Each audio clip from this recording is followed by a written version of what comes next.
Welcome to టీ10. నేను రేవతి. 10 సంవత్సరాల విరామం తర్వాత కేంద్ర పాలిత ప్రాంత హోదాను కోల్పోయిన 5 సంవత్సరాల తర్వాత సుప్రీంకోర్టు ఆదేశాల మేరకు జమ్మూ కాశ్మీర్ లో తొలిసారి వచ్చే నెలలో శాసనసభ ఎన్నికలు జరగబోతున్నాయి. సెప్టెంబర్ 18తో ప్రారంభమయ్యే పోలింగ్ ప్రక్రియ 3 దశలుగా సాగుతుంది.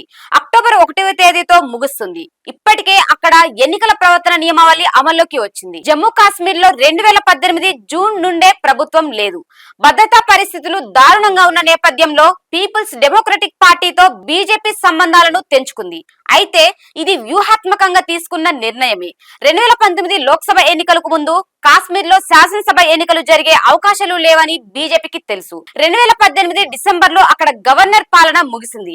రాష్ట్రపతి పాలన అమల్లోకి వచ్చింది. ఈ పరిణామం ఆర్టికల్ 370 రద్దు చేయడానికి మోడీ ప్రభుత్వానికి అంది వచ్చిన అవకాశంగా భావించవచ్చు. ప్రత్యేక హోదా రద్దు తర్వాత జమ్మూ కాశ్మీర్ సుదీర్ఘ కాలం రాజకీయంగా సుప్త చేతనావస్థలో ఉండిపోయింది. 2020లో ప్రభుత్వం జిల్లా అభివృద్ధి మండలకు ఎన్నికలు నిర్వహించింది. ప్రజాస్వామ్య ప్రక్రియను క్రమేపీ పునరుద్ధరించేందుకు తాను కట్టుబడి ఉన్నానని చెప్పుకునేందుకే కేంద్రం ఈ ఎన్నికలు జరిపింది. అయితే ఈ వ్యవస్థపై ఆందోళనలు వ్యక్తమయ్యాయి. దేశంలో ఎక్కడ లేని విధంగా డీడీసీలను ఏర్పాటు చేసి ఎన్నికలు జరపడం ప్రజాస్వామ్య నిర్మాణానికి అద్దమా అని పలువురు ప్రశ్నించారు. సాధారణంగా సర్పంచ్లు, జిల్లా అభివృద్ధి బోర్డులను ఎన్నుకోవడం దేశంలో సాంప్రదాయంగా వస్తుంది. ప్రత్యక్ష ఓటింగ్ పద్ధతి ద్వారా డీడీసీలను ఎన్నుకోవడంపై జమ్మూ కాశ్మీర్ మాజీ ఆర్థిక మంత్రి హసీబ్ ద్రాబు అభ్యంతరం వ్యక్తం చేశారు. ఈ మండలాలు రాష్ట్ర శాసనసభకు సమాంతర వ్యవస్థగా మారుతాయని, ఈ చర్య శాసనసభను కించపరచడమే అవుతుందని ఆయన విమర్శించారు. ఇటీవల జరిగిన లోక్సభ ఎన్నికల్లో కాశ్మీర్ ప్రాంతంలో అభ్యర్థులను నిలిపేందుకు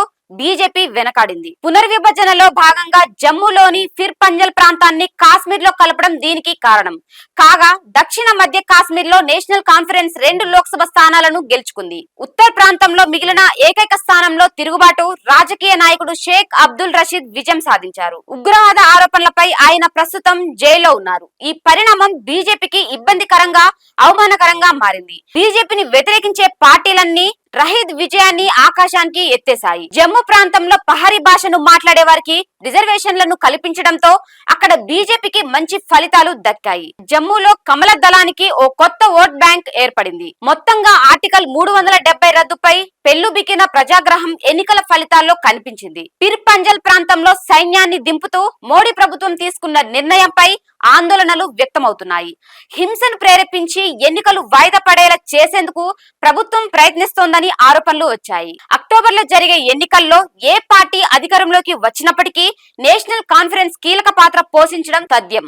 ఎందుకంటే ఇటీవల జరిగిన లోక్సభ ఎన్నికల్లో ఆ పార్టీ 34 శాసనసభ స్థానాల్లో ఆధిక్యత పొందింది. ఈ నేపథ్యంలో ప్రభుత్వ ఏర్పాటులో అది కీలక పాత్ర పోషిస్తోంది. జమ్మూ కాశ్మీర్ లో ప్రభుత్వం లేకపోవడంతో అధికారులదే రాజ్యంగా మారింది. ఎన్నికల షెడ్యూల్ ప్రకటనకు కొద్ది గంటల ముందు పెద్ద ఎత్తున పోలీస్ అధికారులు బదిలీలు జరిగాయి.